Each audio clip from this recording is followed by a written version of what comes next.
जोहार दोस्तों, मैं मनोज हंसदा और आप सबों के सामने आज मेरा यूट्यूब चैनल पे एक 15 अगस्त स्वतंत्रता दिवस के शुभ अवसर पर एक गीत गाना चाह रहा हूँ।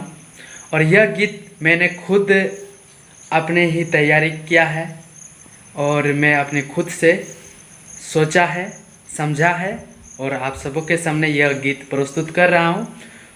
और हमें बहुत अच्छा फीलिंग है कि आज के दिन में, जो स्वतंत्रता के दिन में, आज बहुत मुझे अच्छा फीलिंग हो रहा है, जबकि आज के दिन ही हमारा देश, हमारा धरती आज़ादी हुई थी और हमें गुलाम से छुटकारा मिला था।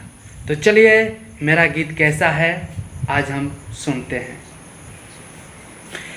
हिंदुस्तान हमारा, ये धरती हमारे, जीवन तुम्हारा, जिंदगी तुम्हारी।